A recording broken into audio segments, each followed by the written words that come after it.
homework due tomorrow, and you have a quiz over the weekend. Any questions on that? Nope. Okay, good, good. We're in the middle of Gauss's law. I have one more problem, one or two more problems I'd like to do in Gauss's law, and I want to talk about conductors. But we definitely do have time to do some problems from the homework. I've got some picked out, but if other people have some that they'd like to do, you know, let me know. And so any questions before we get started, I guess? Okay, let's do this. Can I upload the Zoom recordings? I can try. I'm sorry, something weird happened with the Zoom recordings. Tuesday Zoom recording. It wasn't where I thought it ought to be. I'll try. I'll look again, but I'm not sure what's going on with the Zoom recording. Something weird happened. Okay. Okay, cool.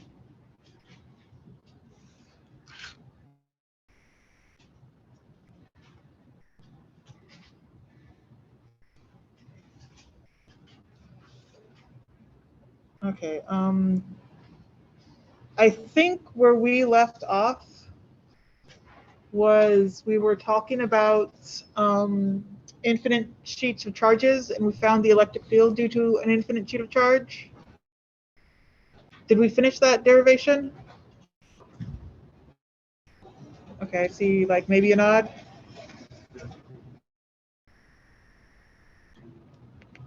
Yeah, it was, we should have ended up here. Okay, good. And I'm hoping everyone kind of got, okay, so the idea was we had a charge distribution. Conceptually, we kind of knew what the electric field should look like, and so we drew that out. Then what we did was we drew an imaginary closed shape around it, where we thought we could easily calculate the flux from that closed shape. We calculated the flux using E dot A. Then we calculated the flux using Gauss's law, Q enclosed over epsilon naught. We set these things equal to each other, and we solved for the electric field. Sound okay? Okay. There's actually 2 or 3 more shapes I want to do, but based off this one. So this one was that just like sheet of charge. So like just this whole sheet of charge where we decided the electric field would extend out in both directions, and where this sigma was the charge density. So like, okay, charge density. Okay. I want to take this and I want to apply it to a parallel plate capacitor, where we have mentioned them multiple times before.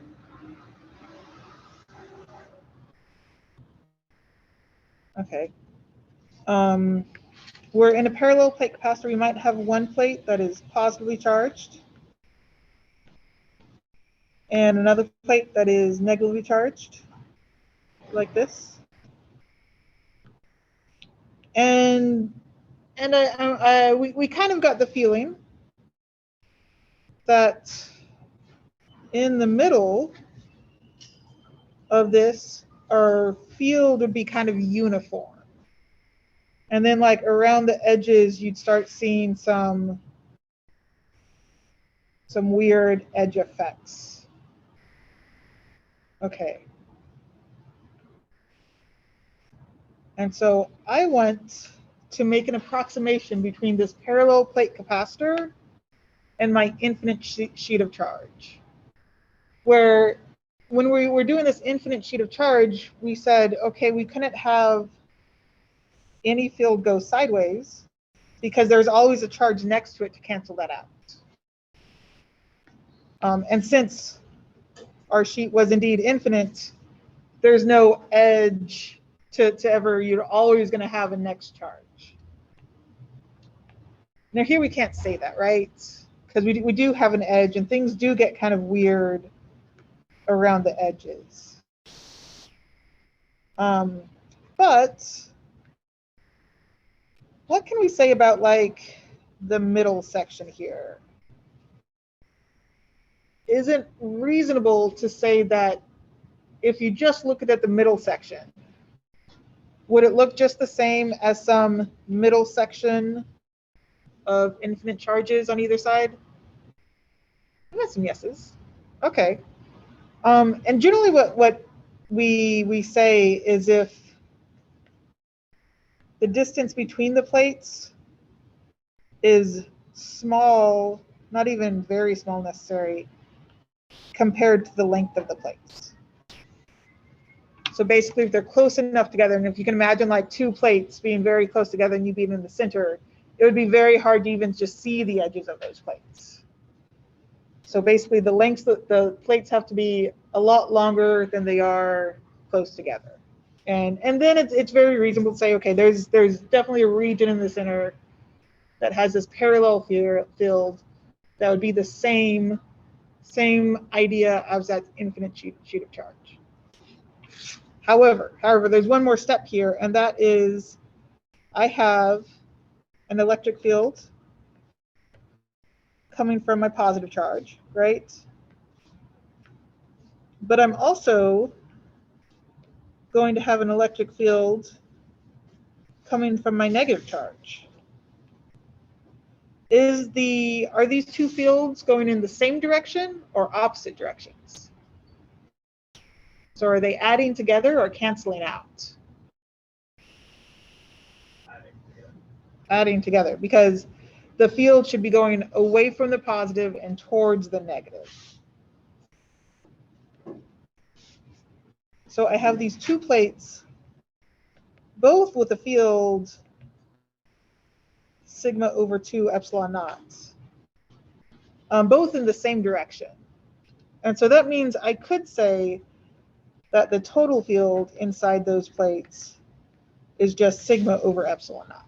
So instead of 1/2 sigma over epsilon naught plus 1/2 sigma over epsilon naught, I just have 1 whole sigma over epsilon naught. Total parallel plate capacitor. Okay. Okay, is everyone kind of okay with that?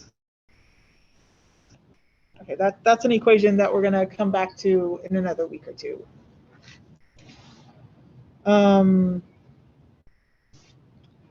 The next kind of unique situation I want to do is I want to look at conductors.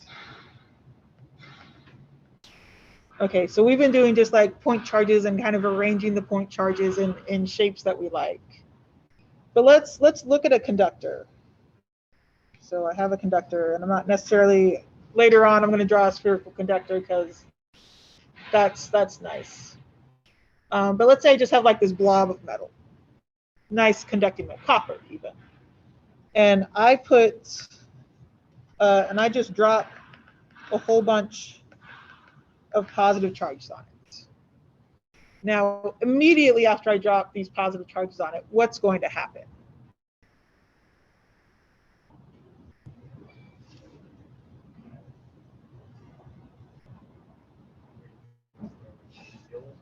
They're going to create an electric field.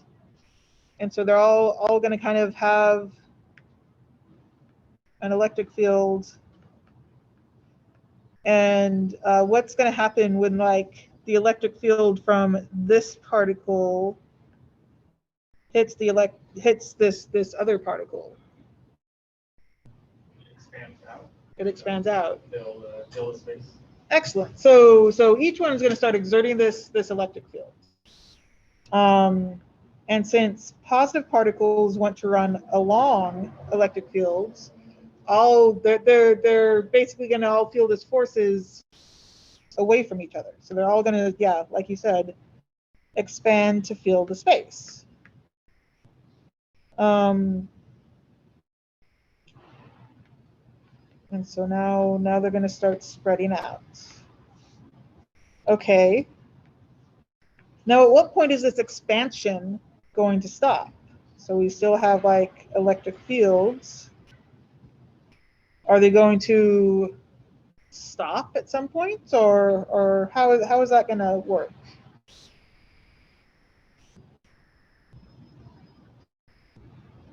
Are they going to keep going along that field until they can't anymore? Okay, so yeah, so as long as they're inside that metal, they'll want to get away from each other. And since metal is a conductor, they're going to be able to move until they hit the very edge of that conductor.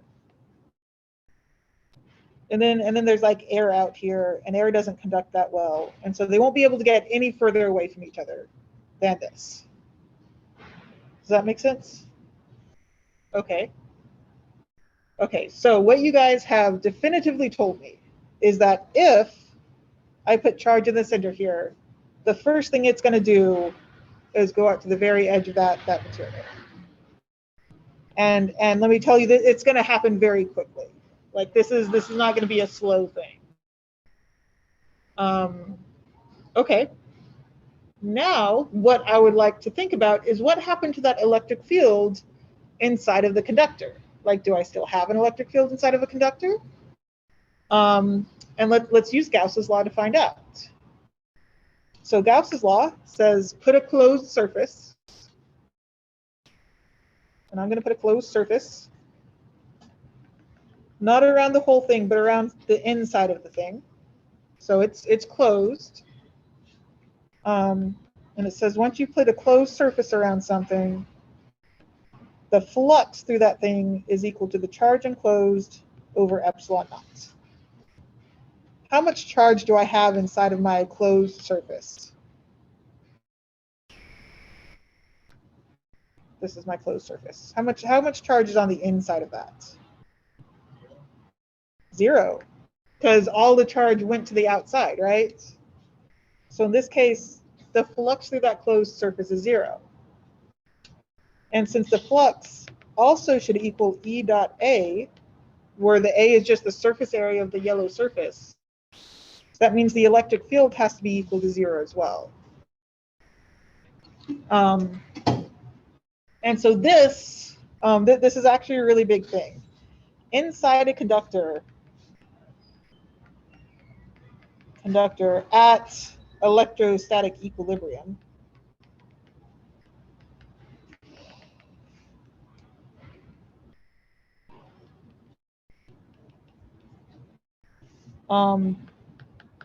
the electric field is 0. And there's so if you have a substance where the charge can move around freely, once you've reached equilibrium, and so like you can momentarily change this by dumping a lot of charge and measuring just like right at the instant after you dump charge on there. But once you've reached equilibrium, the electric field inside that conductor is 0. Everyone seems pretty happy with this? Okay, cool.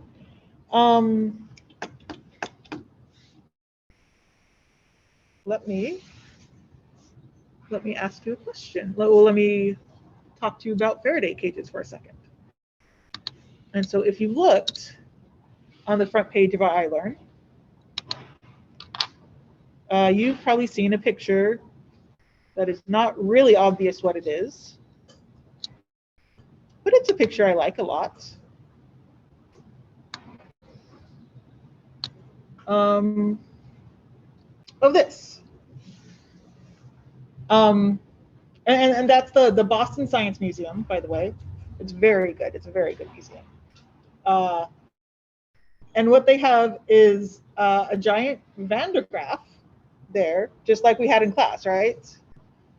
That they've charged so much that you can see like these arcs that are as large as a person. And what I and that guy are in is a metal cage. Sound okay? Which is grounded, by the way.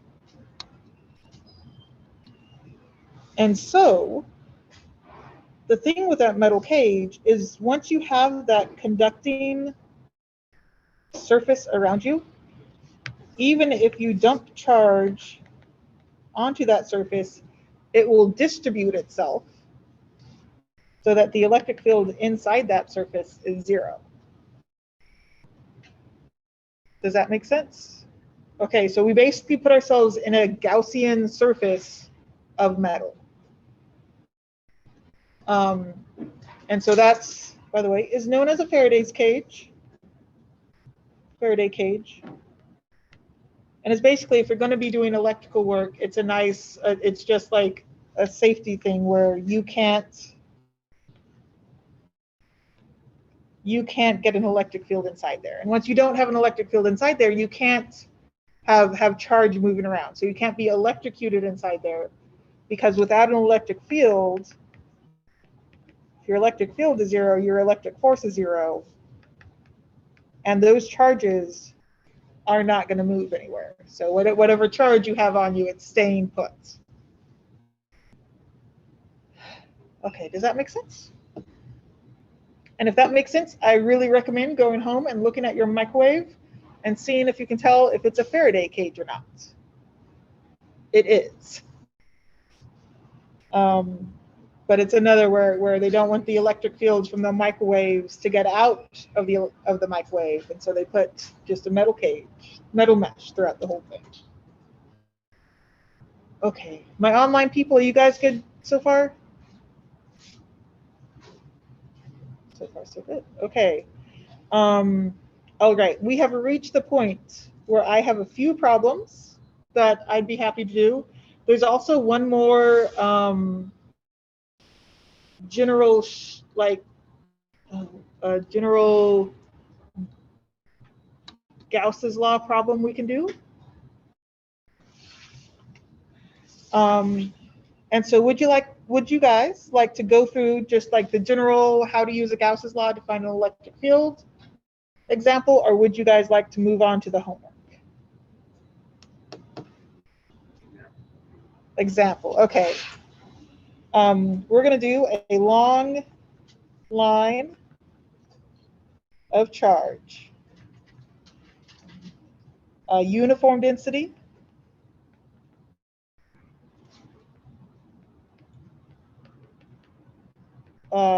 lambda. So here's what this is going to look like. I'm going to have just like a wire that is infinitely long. It's infinitely long, and we're going to find out the equation for an electric field of this infinitely long wire. Okay, that looks pretty good. Okay, let's first just go ahead and draw the electric field. So if you're looking at this electric field, let me give ourselves a coordinate system, x, y, z. What direction do you think the electric field is going to be in? Say again? I actually like the opposite answer to that. Like, yeah, so y and z, right? So anything in the x direction here is going to cancel out. But we're going to have the y direction, so it'll I don't want to do this in black, I want to do this in blue. The y direction, but also it's going to come like out of the page at us, right? Like that. So this starts looking kind of similar to an infinite sheet, but now instead of the field being one-dimensional, it's going out like the spokes on a bicycle. Make sense? Okay. Given that, let me ask you a question. For the infinite sheet, we ended up with this idea that this field would go along forever and the magnitude of this electric field would never change. It would never get weaker or stronger because the lines were going to be the same distance apart always. What about this? Is that going to be true here? No, good, I like that. So as these lines go out, as you get further away, they're going to get further apart. So we expect some sort of spatial dependency. We don't expect a constant. Okay, good so far.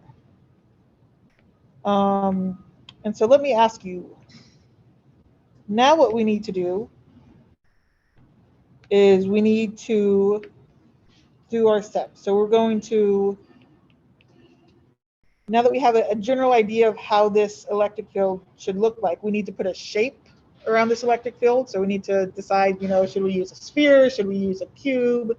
Should we use a cylinder? And then we will find the flux using E dot A. After that, we'll find the flux using Gauss's law. Then we'll set those two things equal to each other and solve for E. So, what do you think? Let's start with sphere. What do you think about a sphere?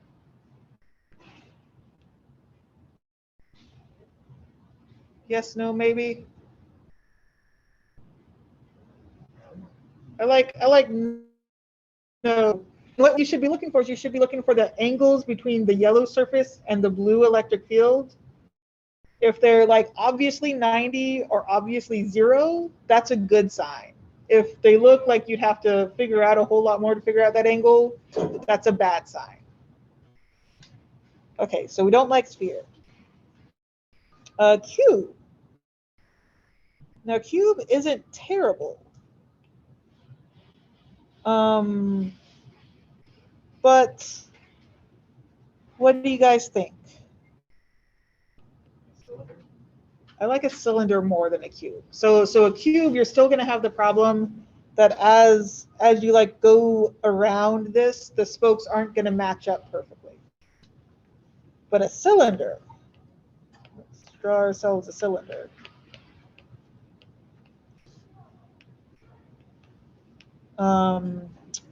Where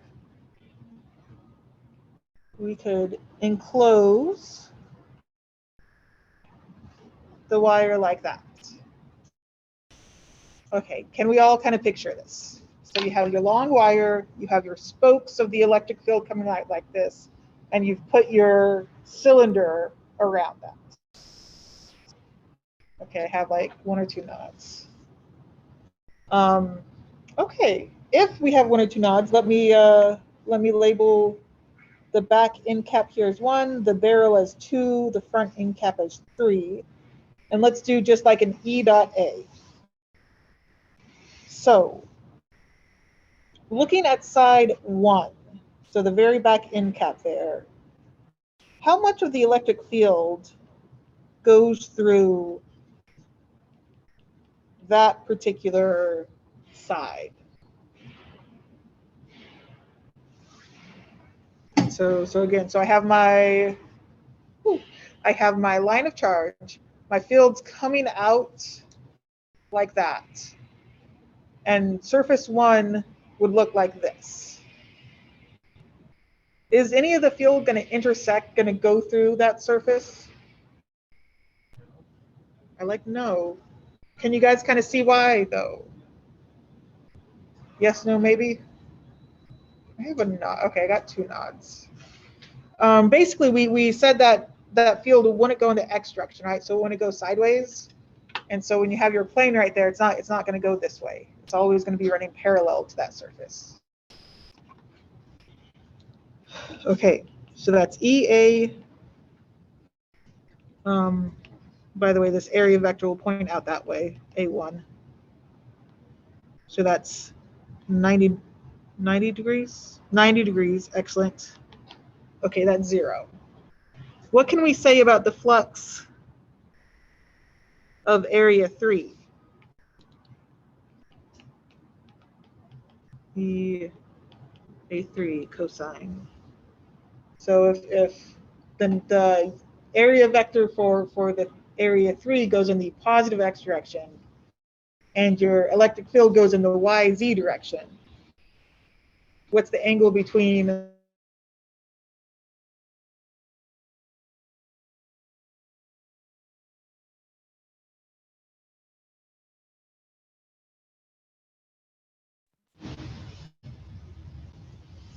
Okay, good. Okay, so yeah, so YZ plane, X direction. What's the angle between those? 90? Are you guys happy with 90? Maybe. 90. So that's 0 as well. Okay, this was a good choice, clearly. Okay, now we have the barrel. Now, if you think about this barrel shape, its area vectors are all going to point in the YZ direction, right? So if I have a barrel shape, the area vectors are all going to come out in the YZ plane like that. And my electric field is also going in the YZ plane. So when I find the flux there, I'm going to have the electric field, the area of 2, whatever the area of that barrel is, times the cosine of 0. And what is the cosine of 0?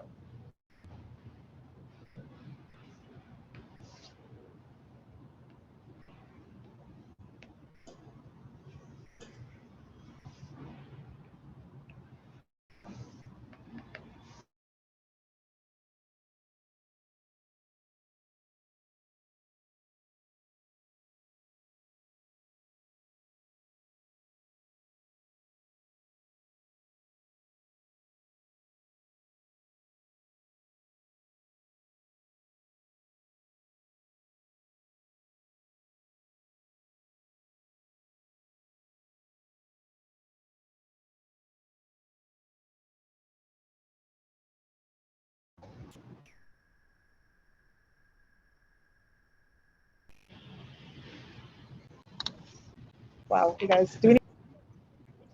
It's 1. It's everyone. Oh, there we go. Okay. Oh, okay. We were just doing the barrel. You guys, we figured out the area vector between the barrel and the electric field. That those two vectors are parallel. Cosine of 0 is 1. We have our flux. All right. And if we found our flux one way, that was this step. Now we need to find our flux the second way through Gauss's law.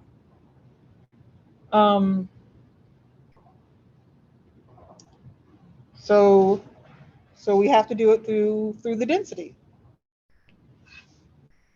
So the density will be the charge enclosed per unit length, where the length is just however long that thing is. Does that seem reasonable? And since we really want the charge enclosed, that means the charge enclosed is lambda times L. Okay, let's set these two things equal.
Okay, now online people, how are we doing?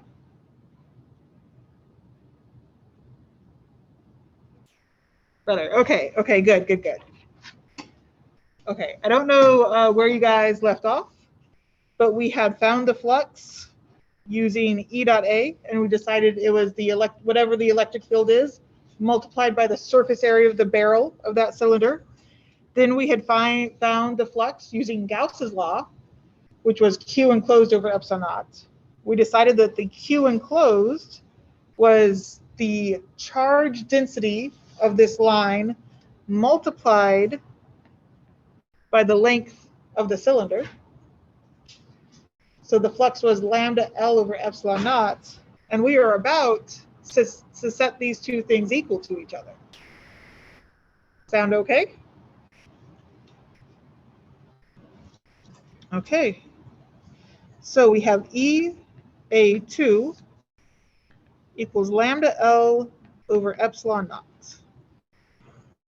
Okay, we are running into one or two problems. One big problem is that our final answer shouldn't have the area in it, because that's an imaginary surface. So we really shouldn't have an area in there. And two, it's an ugly answer. So let's see what we can do to make this better. And what I'd really like to do is I'd really like to relate the length of the cylinder to the surface area of the cylinder. So if I have a cylinder like this, length like this, how would you find the surface area of the barrel of that cylinder?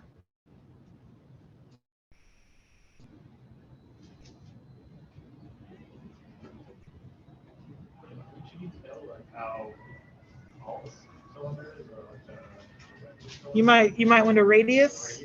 Okay, okay. Let me give you a radius. Let's say the radius is R.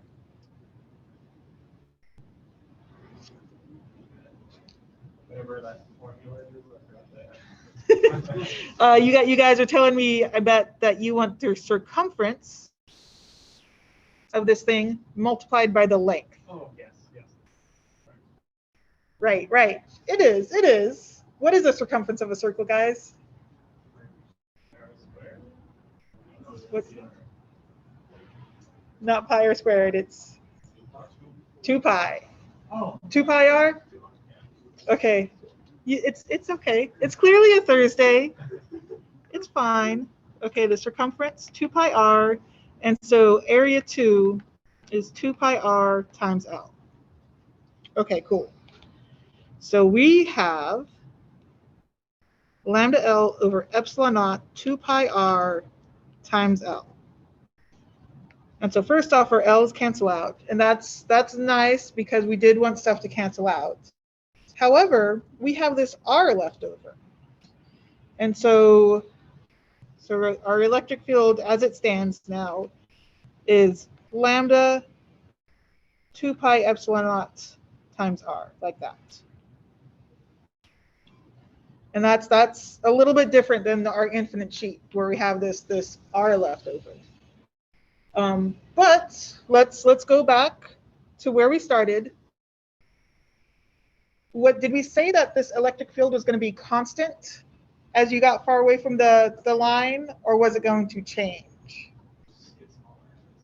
Okay, yeah, so we expect as R gets bigger, the distance from the line, as R gets bigger, the electric field will get smaller. So we want them to be inversely proportional. Is that what we have? All right, yes, I see some nods. And you'd be right to be a little bit uncomfortable that we kind of have this reference to the cylinder still in our equation for the electric field. After all, it's imaginary. And what you can think about that is what we're saying is this: if this cylinder is really small, our R is really small, and so that's the electric field we'll see. And if it's really big, we're going to see a big R, and that's the electric field that would go into that flux. And so that R tells us the distance from the line to the spot in space we're looking at. Okay, and that worked out pretty nicely. Any questions about this? guys are happy? Okay. Okay, that was my last example I wanted to do. I have some homework problems, or we can or I can homework problems. Okay, homework problems it is. And I want to start with a really kind of straightforward. Well, a really, where's my silly one? There we go. I want this one. I want to start with this one because I actually really like this this problem. Okay, consider a cubic surface. Clearly, I can draw a cube. Okay, my cubic surface, like that.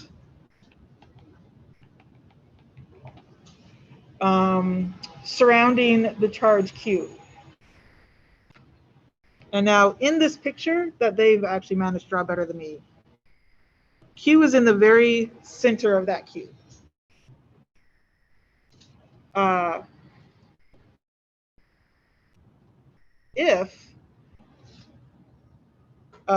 If we use Gauss's law, and if this is a perfect cube and the charge is in the center, what I would like is I would like to know the flux through just one side of this cube.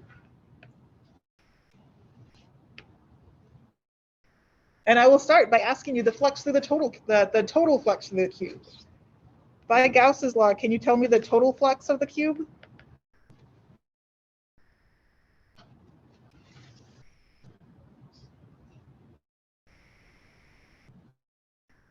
What does Gauss's law say?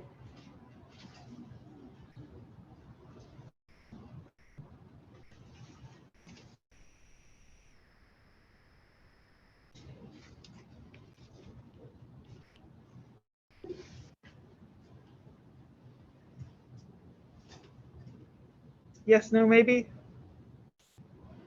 So Gauss's law says that the total flux through a closed surface is equal to the charge inside that surface divided by epsilon naught. Okay, what's the total flux through this closed cube?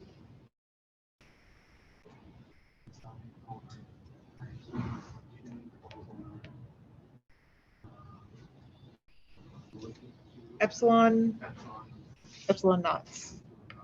Excellent. Okay, good. So we got Q over epsilon naught. Okay, that's the total. Now we just want one side of the cube.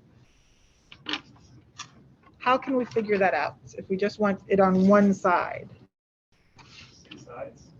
6 sides? All right. I like that answer. So one side must be 1/6 of the total. And can we go ahead and justify that by an argument of symmetry?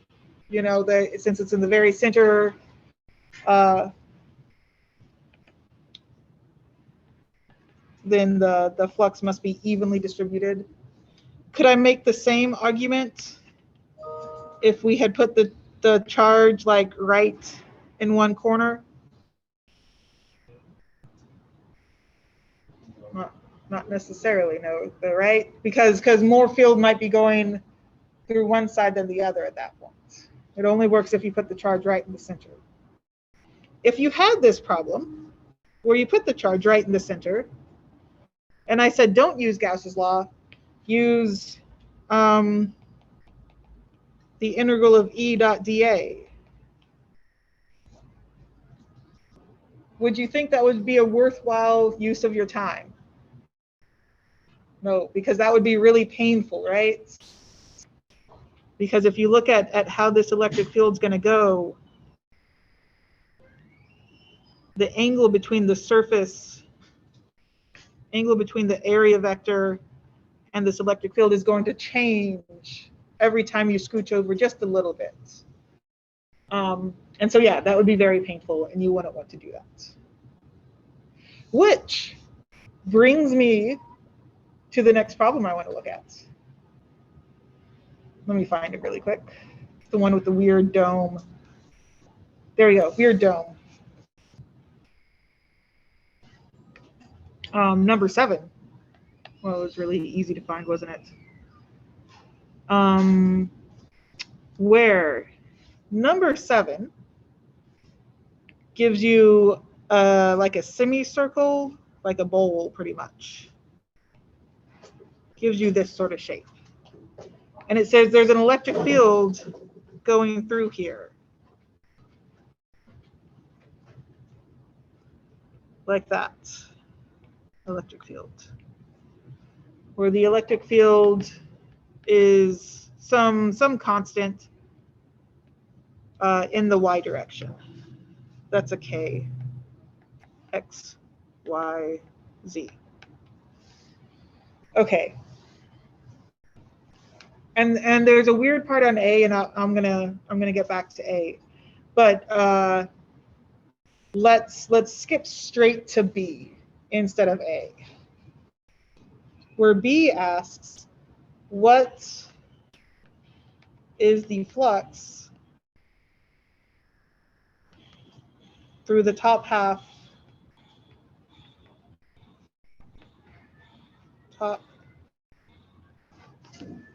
of this shape?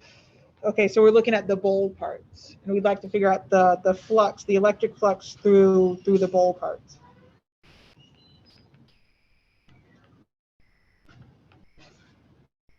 Okay, and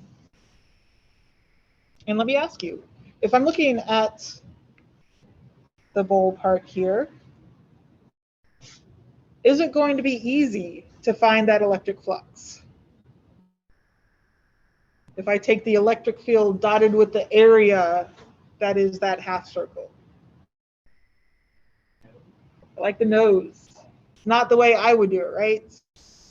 And so let's try to find let's try not to do this E.dA business. Because let me ask you another question. Let's take this shape as a whole. It's got a top half and a bottom half, right? What's the total electric flux through this shape? Given that there is 0 charge inside of it.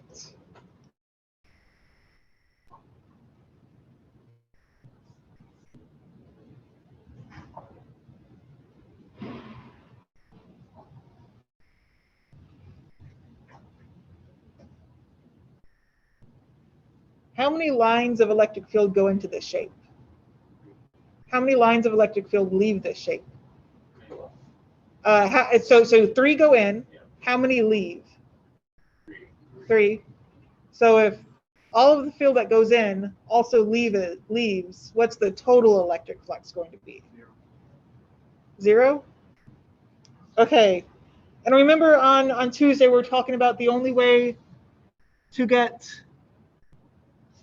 give me a second, person. The only way to get a non-zero electric flux through a closed surface is to put a charge inside of it, right? And so since we don't have a charge inside of this one, the total flux has to be 0. What is that person asking? What is next to the epsilon naught? Epsilon?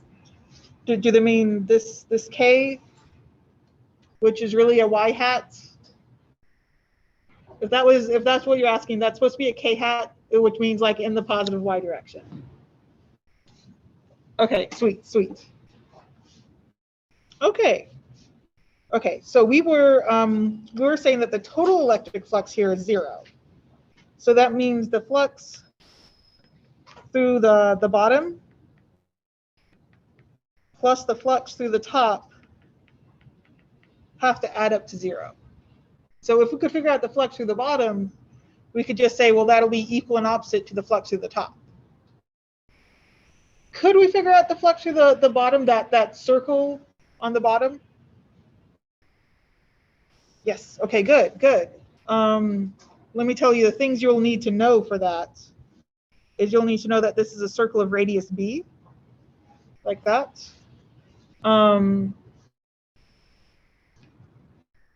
Where they're going to give us that, let me just do it on the next page.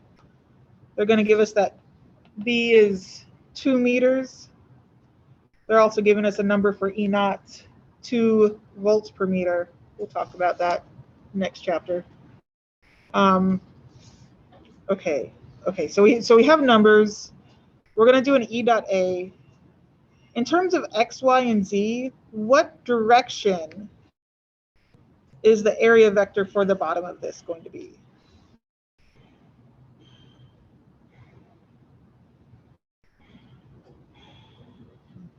Direction. So the area vector will have a direction, right? Do area vectors point into a shape or out of a shape? Out of a shape, okay. And since the bottom there is in the xz plane, then the area vector will go straight down, right? In the negative y direction. Does that make sense for everyone? Okay, excellent. So keep in mind, our electric field is in the positive y direction, our area vector is in the negative y direction. So when I do a flux equals E a cosine of something, what is that something? What is the angle between the area vector and the electric field?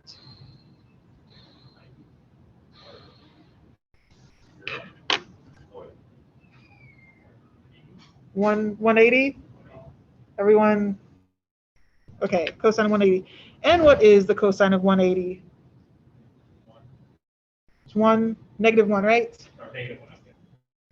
Okay. Okay, we have that. This will be E naught. Our area is the area of a circle, pi r squared. So we have E naught, our r in this case is b, so that'll be pi b squared. And it'll be negative because that cosine of 180. And this is the flux of the bottom. And since the flux of the bottom is equal and opposite to the flux of the top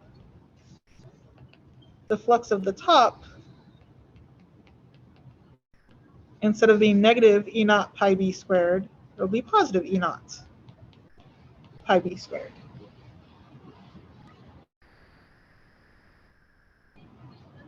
Okay. Everyone happy with that?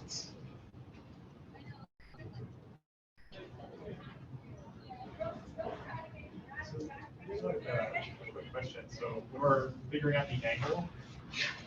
Like this one was 180, right? Mm-hmm. The last one was the last question, like where we were talking about. There was one which was 9. Oh yeah, here we go. Yeah. Mm-hmm. And so this one. Oh, okay, sorry, makes sense. Okay, no problem. But yeah, quick recap: your area vectors are going to be perpendicular to your surface and point to the outside of the shape. Sound okay? And so, like in this one, where our surface is like this end cap surface right there was like in the YZ plane. Yep. The area vector was in the X direction. I see. Okay. Oh yeah. Okay, because yeah, that was perpendicular to the YZ plane. Okay, that was pretty good.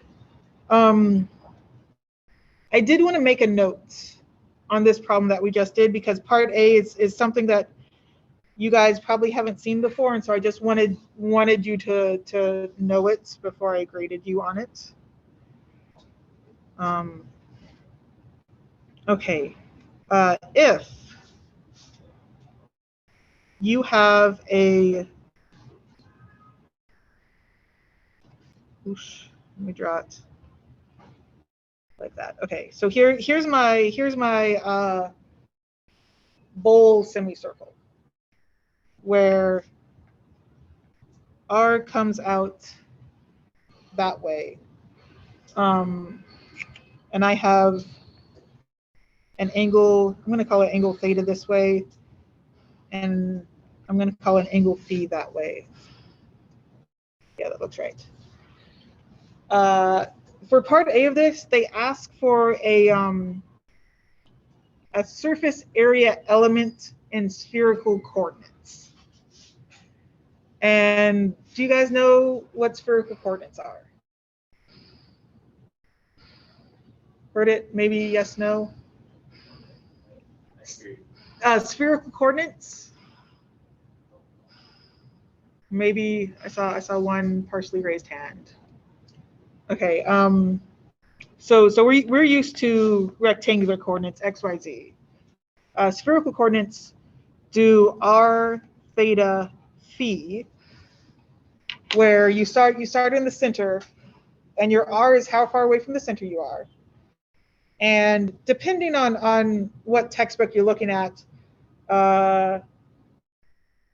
theta, oh, they tell you, they're going to say that theta goes from the z-axis. So let me actually change it.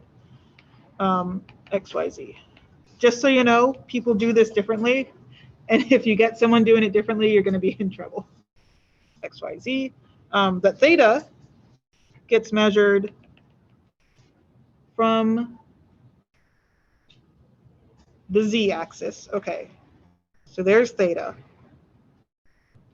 And phi gets measured from the xy plane down to there. Okay, so this means that you can pick out any spot in this space, and you can describe it in terms of these three angles. Everyone kind of okay with that? Okay, where this line right here is going to be r cosine of phi. And this yellow line right here is going to be our cosine of phi times the sine of theta. And don't worry too much about remembering that, because I promise you your math professor will probably switch your axes slightly. It happens. But the idea is when you want to pull out like some area vector dA, you need to describe it instead of saying like a dx times a dy, you need to describe it in terms of r, theta, and phi. And this gets a little bit weird, because for every phi, for every angle, you have to attach an r to it. You know, let me just write it down. And sine theta d. Okay, we're doing dA, so d theta d phi in the r hat direction. Okay. This gets weird because if you look, so if I want to look at some solid angle, like here's this angle right here. Let's say that's 1 degree. The arc length right there depends on how far away from the center you are. So like this ds is really r d theta, or d phi, depending on r d some angle. And so you just don't get to say dx, dy, dz. You have to attach some r's, which is why this comes with an r squared. And that was a lot of hand wavy stuff to say. If you wanted to do this problem the hard way, if you're looking at that semicircle and said, okay, I definitely want to integrate E dot dA right there, you would have to start with a dA that kind of looked like that. Sound okay? Okay. I don't want to say anything more about that, besides it's not super pretty, but it does actually work out. Okay. Okay, we've reached the end of things that I really want to do. Does anybody have any problems that they would like to do? Yes.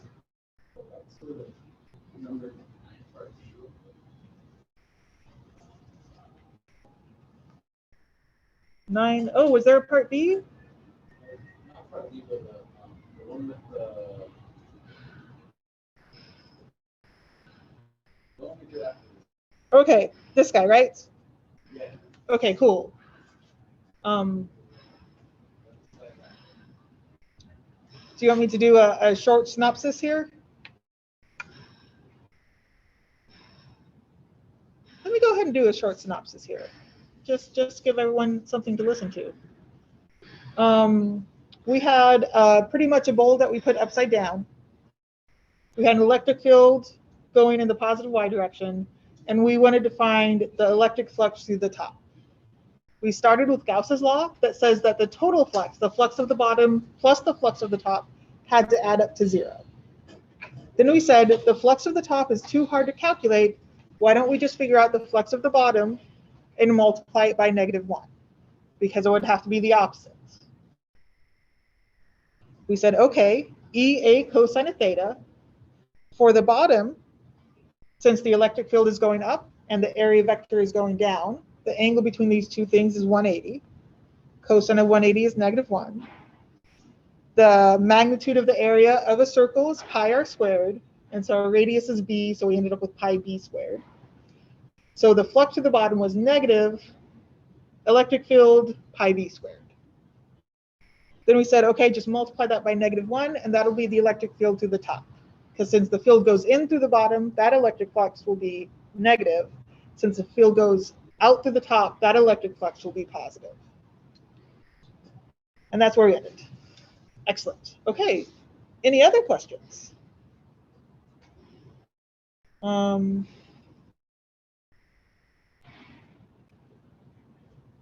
Well, guys, if you guys are good, I can do more problems, but if you guys are good, I'm good.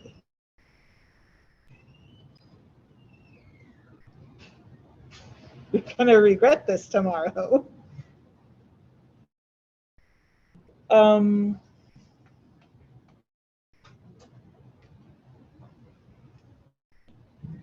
Do I have time? Can we look at number 19?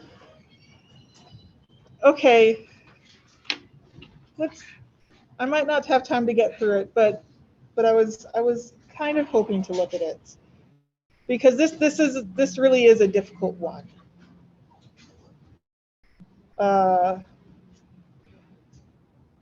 Where we have a uniformly charged sphere with a charge density of the total charge Q over 4/3, not 3/4, but 4/3 pi r cubed.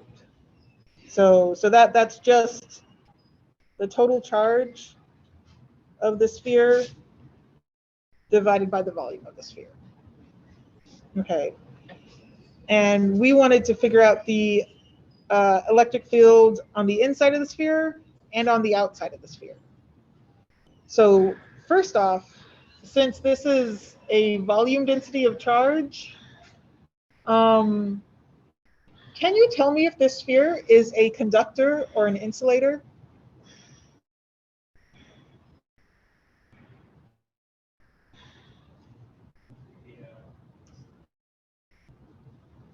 Charge inside of it. Yeah. If there's charge inside of it. If there's charge, so yeah, there's charge like spread out throughout the whole thing, even the inside. Yeah. And it can't move. So does that make this a conductor or an insulator? Can charge? So that'd be it. I guess it's fitting to be shot. Insulator, 100%. Insulator. It better be an insulator because a conductor, the charges can move around, right? So you would never have a volume density of charge in a conductor because it would all be on the outside. Okay, so this is an insulator. So all the charge is like stuck where it is. You can think about it like the planets, where the mass is uniformly distributed-ish throughout our planet, right? Same idea here, but with charge. Okay. Okay, so I want to find the electric field when we're looking inside this. So when our distance from the center is less than the radius of the circle. I would like to find our electric field outside. So when our distance from the center of the circle is more than the radius of the sphere. And we're going to start with the second one because that one is easier. We're going to use Gauss's law, just like we did in all the other problems. So it's positive. What sort of electric field do you expect to see from this uniformly distributed charge in a spherical volume?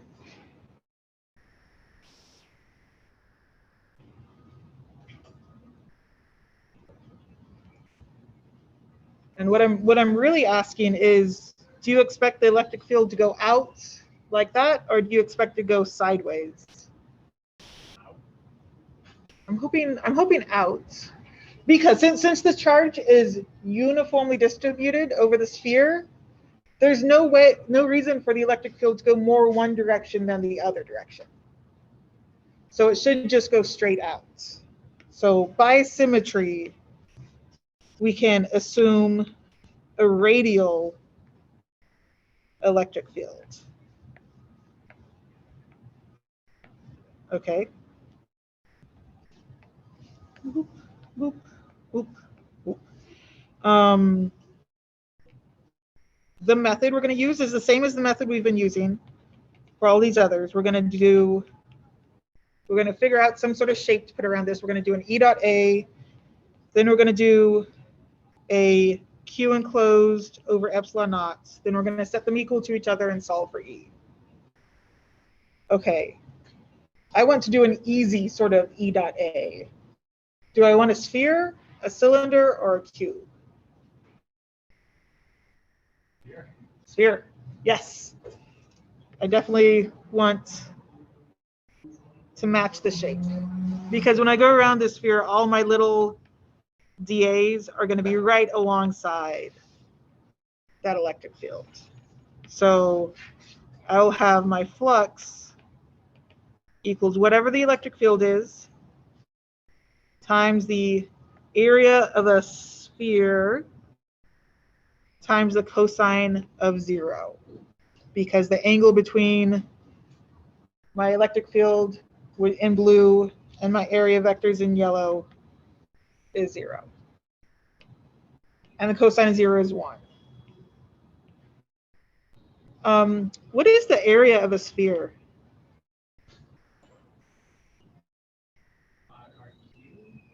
It's a surface area. If it's a surface area, should I be looking for an r to the first power, r to the second power, or r to the third power? It's a surface area. Second, because it's a surface area. Okay, guys. And surface area, that's 4 pi r squared. Okay, awesome. That's the first step.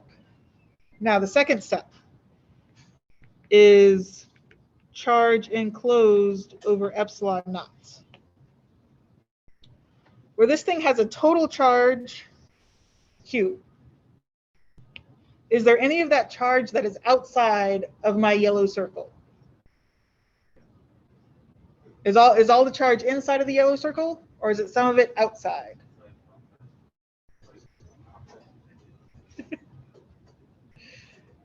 So I'm hoping you see that my sphere of charge is inside my yellow circle. Okay, good. So I could just say like total charge is the charge enclosed. Is that okay? Okay. And now we're almost done here, which is good. So here's one way to say the flux. Here's the other way to say the flux, where, by the way, there's my R. And so I just set these two things equal to each other and solve for the electric field.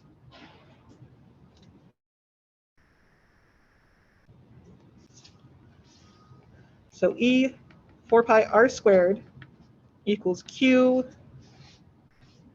over epsilon naught. Q over epsilon naught, 4 pi over r squared. And we're having a bit of a rough day because otherwise I would ask you if this seemed familiar.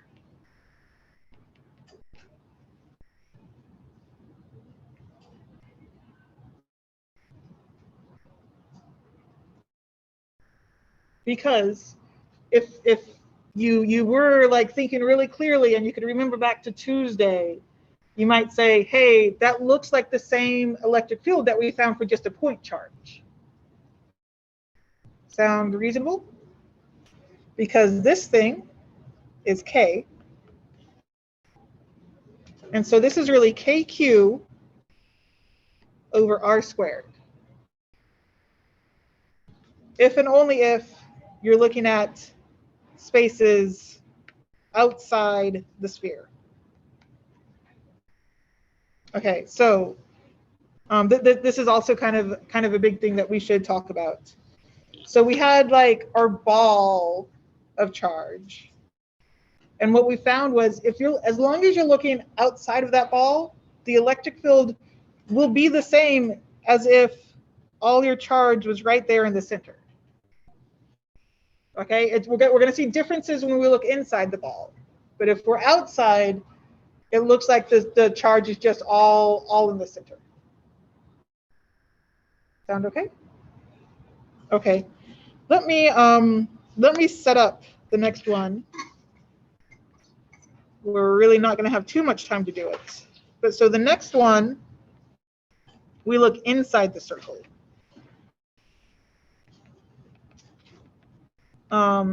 And this charge is kind of uniformly distributed. And we're still gonna say that our field should be going out like this.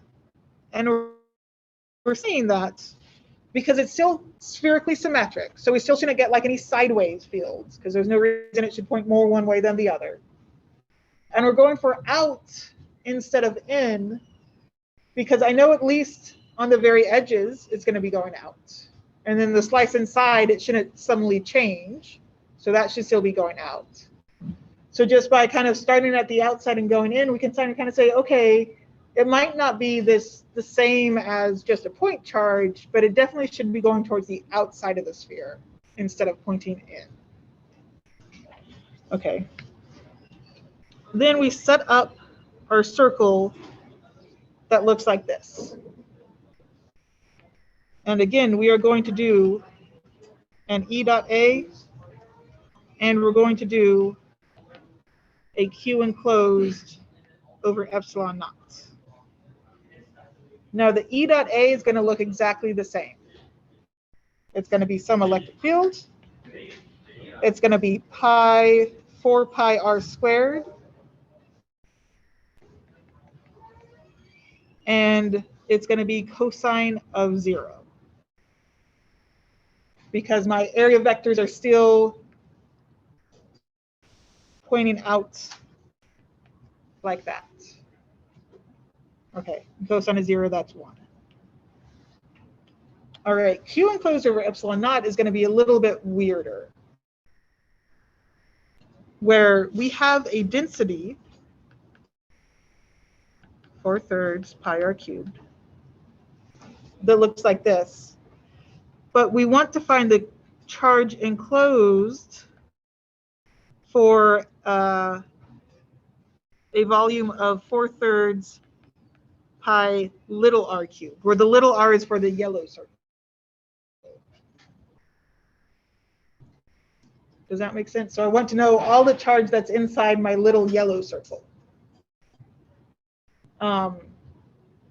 Now notice I wrote it like this because the charge density of the whole thing should be the same as the charge density inside my little circle. So these two fractions need to be the same. And that does give me a little leeway because I can start canceling things out like that.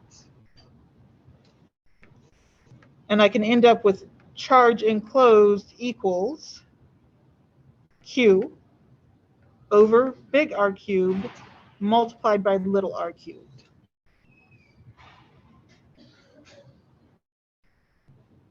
Any unhappiness with this?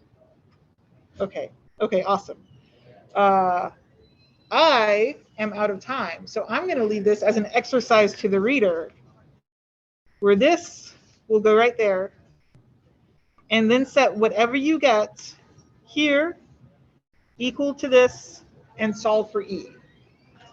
The little r's can cancel out, but you cannot cancel out a big R with a little r.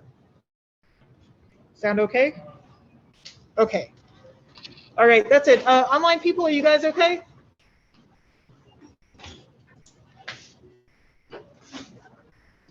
Okay. If you guys could please, if you're coming to lab, please print out your labs, your whole thing. Also, it's going to be simulation based, so if you bring your laptops, that would be better.